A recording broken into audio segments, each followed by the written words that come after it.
Pemeriksaan Menteri Koordinator Bidang Perekonomian Erlangga Hartarto terkait korupsi izin ekspor minyak sawit di Kejaksaan Agung berlangsung panas.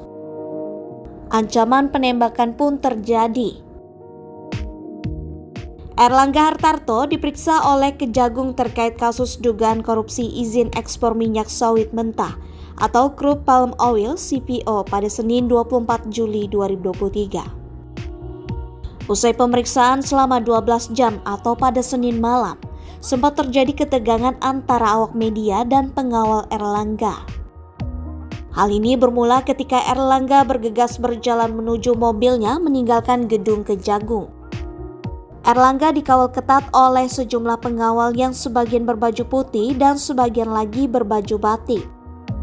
Pada saat itu, awak media yang telah menanti kemunculan Erlangga berupaya mendekati Ketua Umum Partai Golkar untuk mengajukan pertanyaan terkait pemeriksaan yang baru dia jalani. Namun pengawal Erlangga meminta awak media membuka jalan. Tiba-tiba terdengar ancaman dari seseorang yang diduga pengawal Erlangga hendak menembak awak media jika tak membukakan jalan.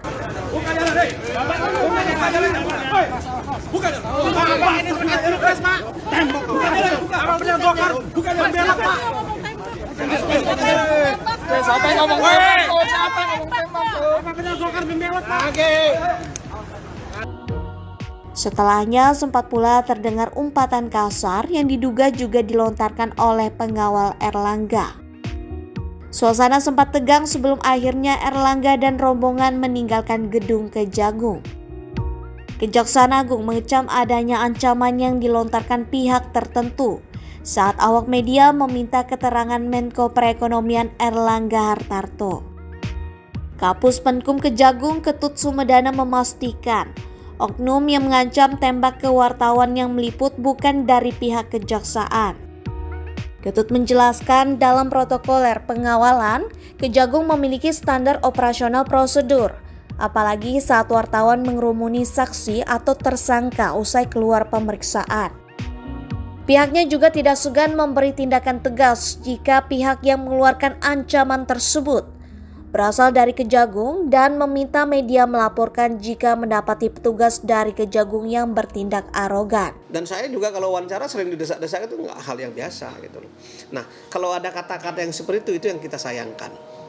Itu yang kita sayangkan dan sangat saya sayangkan. Seharusnya itu tidak muncul. Ketut menilai tidak ada arogansi dari awak media saat meminta konfirmasi tambahan kepada saksi.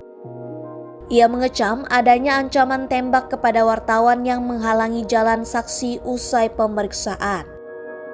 Menurut Ketut, perkataan tersebut tidak pantas diutarakan di kantor aparat penegak hukum. Di sisi lain, juru bicara Kemenko Perekonomian Haryo Limanseto menyampaikan permohonan maaf dan klarifikasi terkait ketidaknyamanan yang terjadi usai pemeriksaan. Haryo menjelaskan pihak Kemenko Perekonomian sudah melakukan klarifikasi dan memastikan tidak ada protokoler Kemenko Perekonomian yang mengucapkan kata-kata tembak. Haryo Limanseto juga menyampaikan protokoler Kemenko Perekonomian telah memiliki SOP tersendiri dalam melaksanakan pendampingan kepada pimpinan dan dalam menjalankan tugasnya. Erlangga irit bicara. Usai menjalani pemeriksaan kurang lebih 12 jam, tak banyak yang diungkap Erlangga. Ia mengaku telah memberi keterangan terkait hal yang diketahuinya mengenai izin ekspor CPO di Kementerian Perdagangan selaku kementerian di bawah koordinasi Kemenko Perekonomian. Dalam perhitungannya, ada 46 pertanyaan seputar kasus korupsi izin ekspor CPO dan turunannya, termasuk minyak goreng yang dilontarkan penyidik Jaksa Agung Muda Bidang Tindak Pidana Khusus atau Jampitsus Kejagung. Mudah-mudahan jawaban sudah dijawab dengan sebaik-baiknya. Hal-hal lain tentunya nanti penyidik yang akan menyampaikan atau menjelaskan. Terima kasih. Wassalamualaikum warahmatullahi wabarakatuh.